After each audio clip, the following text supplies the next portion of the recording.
confronts what you're going through, you're gonna make it. God's gonna see you through. Hold your head up. Such amazing things. We were about to leave the house on Thursday, and my 9-year-old says, "Daddy, I want to go somewhere we've never been before."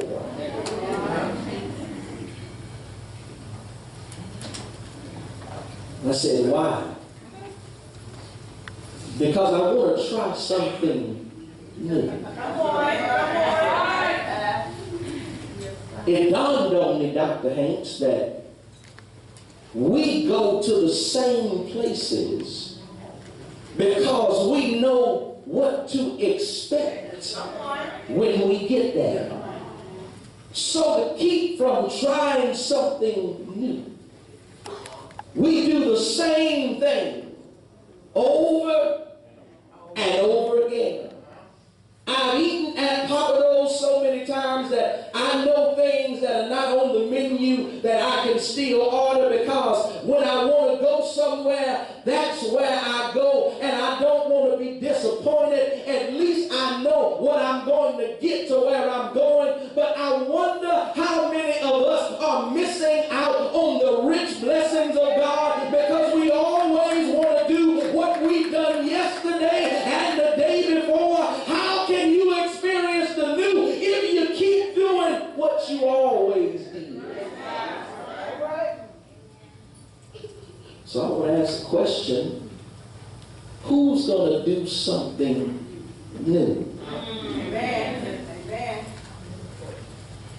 I've been serving God on Wednesdays and Sundays, serving my flesh every day in between, and I did all right, worshiping God that way and holding up this facade as if I'm the man and woman of God. But truth be told, I'm listed among the most ranked sinners, because even Jesus said, "I would rather you be hot or cold. But if you are lukewarm, I'll spit you out of my mouth." And you've been skirting by doing that. But I want to ask the question, when are you going to do something new? When are you going to step out on faith and start to live the way that God would have you to live? When are you going to be a Christian on Monday, Tuesday, Wednesday, Thursday, Friday, Saturday, Sunday? When are you going to quit practicing spiritual schizophrenia?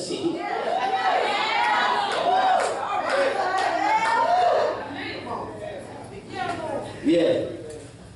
You like that old thing on He-Man called Manny Faces. Because every time it's spinning, I'm seeing a different part of you. But I want to call that out of you today and say, I'm ready to do a new thing. I'm ready to be consistent in my Christian living. I'm ready to see God open up some doors that haven't been opened up before, because God is the same old God, but I want a brand new blessing.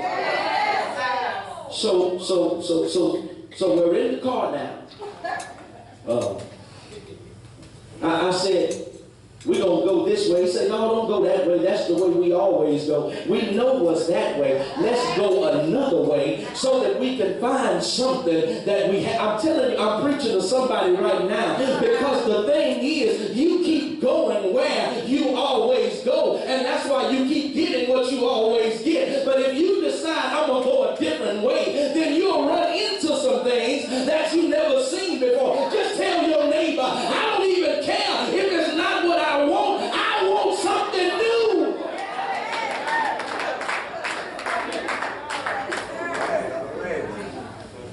The children of Israel are in bondage, and they are looking for God the way they always look for God. They remember that God brought them out of Egypt, that he led them across the Red Sea, and he sent Moses, their deliverer, and they're looking for him to show up the way that he's always showed up. And God said, wait a minute, what I'm getting ready to do for you, you can't compare to anything else. And I want to tell you, the new blessing that God has for you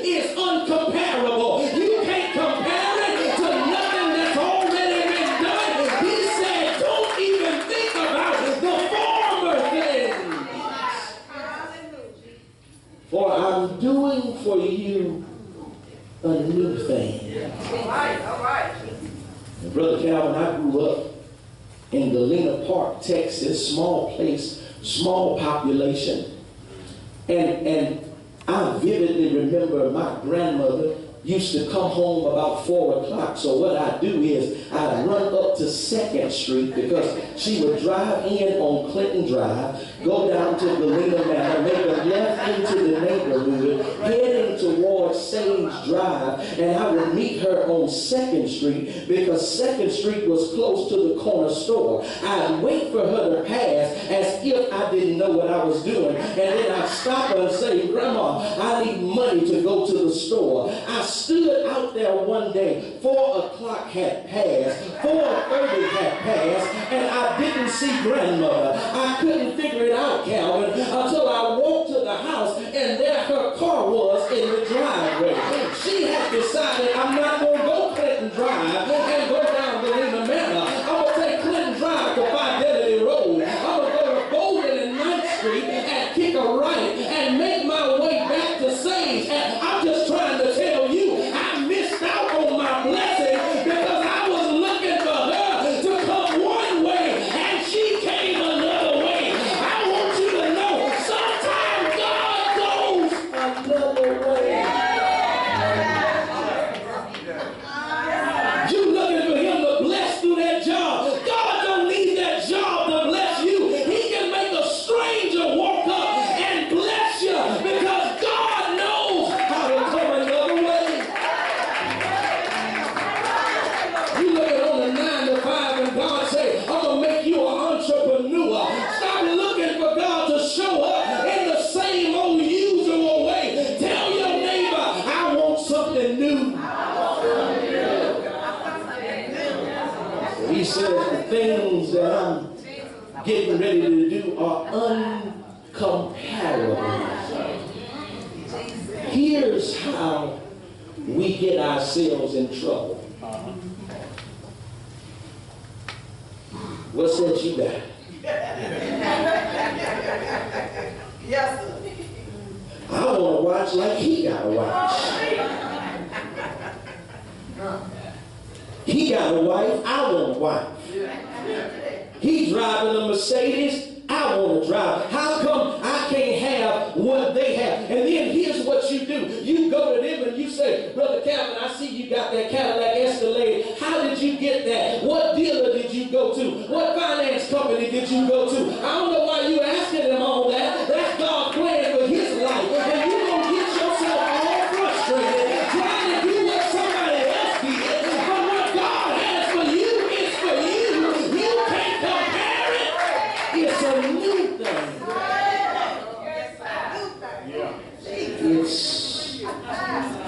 It's uncomparable. He says, do not recall the former things. Watch how good God is. That the last time that Israel was in trouble, he led them out on the sea on dry land. He led them on what was wet and it became dry. But this time he said, I'm going to do something different. I'm going to lead you on what's dry and I'm going to make it wet. He said, I'm going to do something so unusual that nobody won't be able to understand it because the new thing God doing is uncomparable. He's doing something new. I'm trying to tell you this because I don't want you to pull back because you're unfamiliar.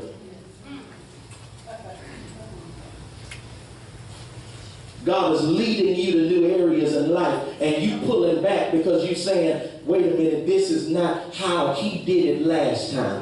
The last time I walked into the job and the job was mine and I walked in and I became supervisor and I worked my way up the totem pole. God say, I'm doing a new thing. This time when you walk in, you don't fill out for one thing, but they're going to hire you for something else because I'm doing a new thing. And I'm trying to let you see that it ain't the way I do it, but it's who's doing it for you. It's not the method, but it's the man. He said, I'm doing for you a new thing.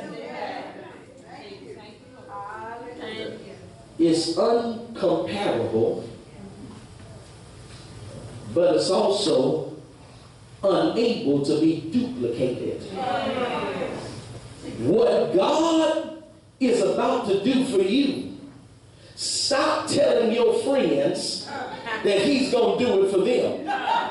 Because what he's doing for you is unique to you because you're his child. And the reason that we keep messing up is because we want it just like somebody else has it. And I believe you're missing out on your blessing. If you just ask God what the plan is for my life, I'll be better with that. Because whenever you try to be somebody else, you can only be number two.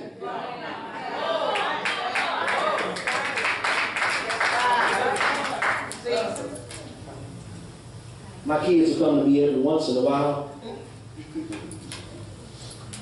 I give Braylon $5. BJ say, you gave Braylon some money? Where my $5 at?